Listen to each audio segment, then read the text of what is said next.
Hello 啊，小伙伴们！在今天的视频中，我为大家带来了一颗 AI 绘图领域的重磅炸弹。由 Black Forest Labs 公司发布全新开源免费的 AI 绘图模型 Flux 1，生成效果不仅把 Midjourney V6.0 到 E3给比下去了，连 Stable Diffusion 3的各种模型都不是它的对手。那今天我们就来看看这个 AI 绘图模型 Flux 1到底怎么样吧。我可太喜欢订阅加收藏啦，朋友们！可以看到，在 Black Forest Labs 的官网上有 Flux 1模型生成的一些创意案例，效果非常真实，已经可以以假乱真了。今天就来给大家好好讲讲这个模型，然后再分享下怎么让大家免费在线使用。根据官方资料 ，Flux 1模型从能力来看，由低到高可以划分为 Snell、Dev、Pro 3个版本。而 Pro 和 Dev 版本在视觉细节质量、风格多样性等方面超越了 Midjourney V6.0、DALL-E3 HD 这些模型。Flux 1模型目前已经在 Hugging Face 开源，不仅推理代码可以在 GitHub 和 Hugging Face 的 Diffusers 中找到。此外，在发布第一天就与 ComfyUI 集成，能在 ComfyUI 上运行。不过，想用自己电脑来操作的小伙伴，建议至少32G 的内存和12G 的显存。这里小 B 就以在线使用来为大家演示。打开 Hugging Face 上的 Flux 1模型页面，可以看到它的操作非常简单，只需要填写 prompt。那在高级选项下面的种子这里可以不动，在随机种子这里默认勾选，选择好一个比例，下面全部默认，点击生成即可。好，现在我们来看看生成的图片效果。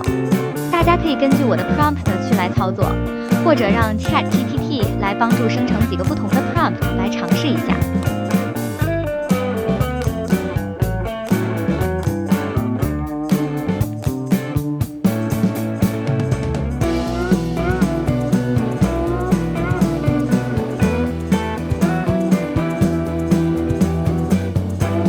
这里我们将 Snell、Dev、Pro 3种版本都生成出来，大家觉得心目中最好的版本是哪一个呢？可以看到啊 ，Dev 和 Pro 两个版本在细节上差距并不大。Snell 版本头发部分的处理还是存在塑料感的。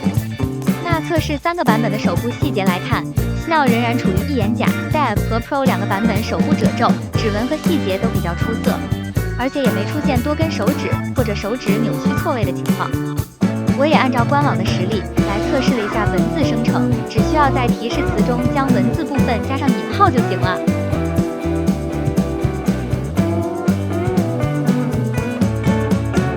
而准确率方面 ，Pro 和 Dev 两个版本文字基本都能显示正确，但 Snell 就会出现缺字或者拼写错误的情况。这里我也试了一下中文，生成出来的基本都是天书。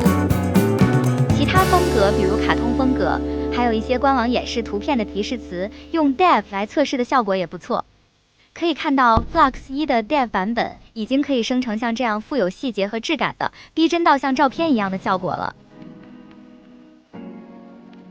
那接下来我们就用相同的 prompt 生成的图片来对比一下，看看 Midjourney 和 Flux 1之间到底有什么差别吧。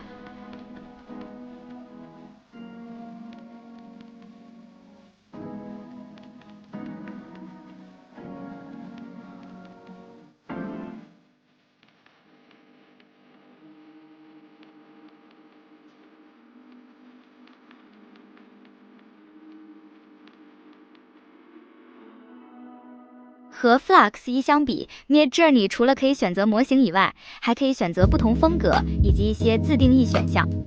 Flux 1的 Dev 或者 Pro 版本效果固然不错，但最新的 Midjourney V6.1 也确实厉害，不用太多的提示词就可以有朦胧美感和特别风格，而 Flux 1需要加上一些提示词才能达到。这样的对比可能不太公平，所以大家可以作为一个参考。